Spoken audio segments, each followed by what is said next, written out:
Previously, Lewellyn managed to escape the event hall, but she was badly affected by the curse. Unexpectedly, an unknown man appeared in front of her, but the curse completely took control over her and compelled her to fully indulge with that man. From here, the scene shifts to the past, unveiling the reason behind the late Queen's and Lewellyn's own mother's execution due to her attempt to curse and kill Pamela's son, who is none other than Lewellyn's half-brother, King Bastian. Having grown up watching her mother endure Pamela's animosity, the person who stole her father's heart, young Lewellyn thought it was not strange at all. However, what she did not expect was that there would come a day when her mother would face execution, forever altering her world. Yet, Lewellyn wondered who would dare look down on the noble princess. However, with her mother executed in the most disgraceful manner and her father treating her with coldness, even the royal family cast her aside, leaving her completely isolated in the palace. Furthermore, after Lewellyn's father's death, the nobles unanimously chose Bastian to succeed to the throne, despite her being the direct blood descendant.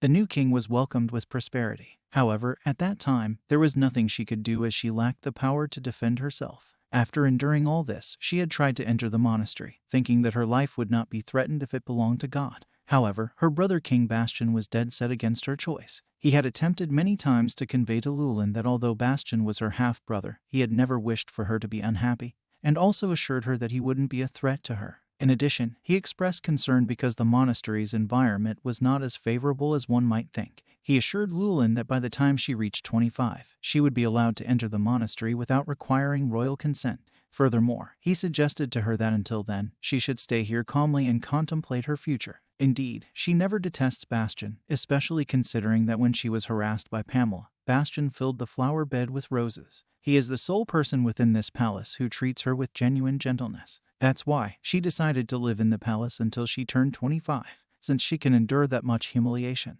However, even that plan is on the verge of falling apart. During the hunting competition that took place 20 days ago, there wasn't a single proper guard for the forsaken princess. Lewellyn screamed out for help, but by the time she opened her eyes, she found herself above the warlock's sacrificial altar. There, the devil Asmodeus placed a curse on her, causing her to be consumed by lust. Ever since that time, Lewellyn had desired men regardless of her own will. If this secret gets out about her being a promiscuous woman, the only path for her to escape this hellish country will be blocked. Back to the present, we see Lewellyn waking up from her sleep, feeling that her head is clear and the burning sensation she had is also gone. Suddenly, upon recalling the unknown man from last night, she rises and confirms that, indeed, that is what happened, and, with a sense of concern, she realizes that she may not value her chastity, but if the monastery finds out, they will never accept her. What is even more perplexing is that she does not remember who she did it with. Also, she compliments that it was not bad. Moreover, the seal has also calmed down, so she actually feels refreshed.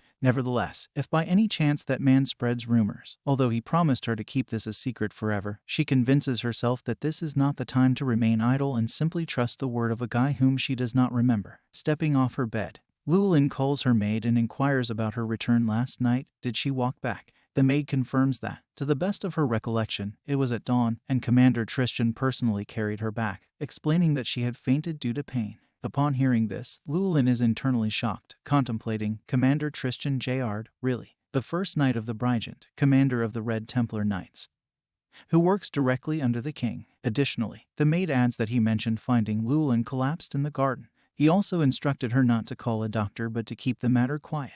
And in concern, the maid asks, Princess, is there something wrong? Not heeding the maid's words, Lewellyn, in a stunned state, contemplates. Tristan brought her back and said not to call a doctor. So, it means the man I was with is Tristan. But he is not the kind of person who would do this with any woman, though. Yet, under the circumstances, Tristan is the only plausible one. Somehow, she has to confirm this. From here, the scene shifts to the training yard, where a soldier speaks ill, mentioning that Princess Lewellyn is quite rude to think she would order you around during working hours. Instead of summoning you, she could just come here to see you in person, right? However, Commander Tristan rebukes him, stating that he is being rude to the princess. Upon hearing this, another soldier joins in, declaring that their commander also has a good heart. Nevertheless, the princess disgraced him by rejecting him as an escort because he is a jackhart. Upon which, Commander Tristan, with a piercing gaze, utters, So, does that mean you have neglected to be the princess's escort since then? And, taking his leave, he commands them to do 5,000 additional sword swings, leaving them surprised. Behind Commander Tristan's back, they start discussing among themselves, questioning the point of treating an abandoned princess in such a manner. They express the view that he should support the right people for the success of the Red Templar Knights and himself. Another adds that this is why the commander should have more knowledge about how the world works. However, they acknowledge that the commander's chivalry and faithfulness are the reasons he is respected and the reasons they follow him. Once again, the scene shifts to a section of the palace where Princess Lewellyn resides. While walking, Commander Tristan contemplates why there are no knights in charge of guarding the royal family. Regardless of it being a detached annex, it appears quite desolate compared to the other opulent royal buildings.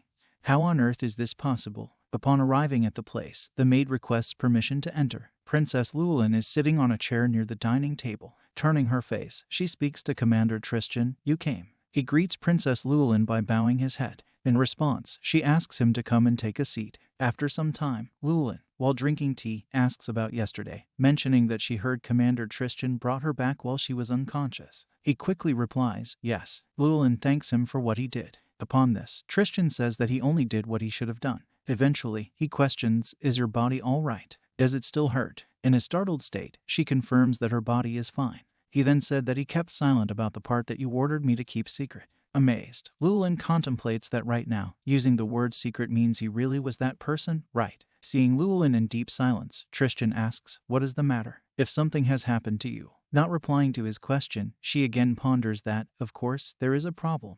How can there be no? Is Tristan trying to get more out of me even though he knows everything? Or what? Once again, not getting any answer from her, he declares, "Princess, don't worry. I am a knight and also a sword of the royal family, pledging my allegiance with my blood. The sword does not have a mouth." Listening to this, she confirms, "Indeed, instead of a mouth, you have that. Am I right?" It makes her wonder if Tristan probably doesn't like her, so she questions why he agreed to do that with her. Furthermore, she wonders whether, by any chance, he was engaging in this vulgar thing just to exploit her weakness as payback for her insult last time. Surprisingly, Tristan replies that what the princess has given him was not an insult but a blessing. Hearing the word blessing, in a surge of rage, she stands abruptly, shouting that it is not a blessing to entangle their bodies. He should have declined. He is not qualified as a knight to just accept what is given to him. Coming to her senses, she contemplates that Lewellyn knows she is in a bad position right now, but she cannot believe she is being humiliated by a knight like this. Moreover, Lewellyn says that refusing Tristan Jard's escort was a good decision.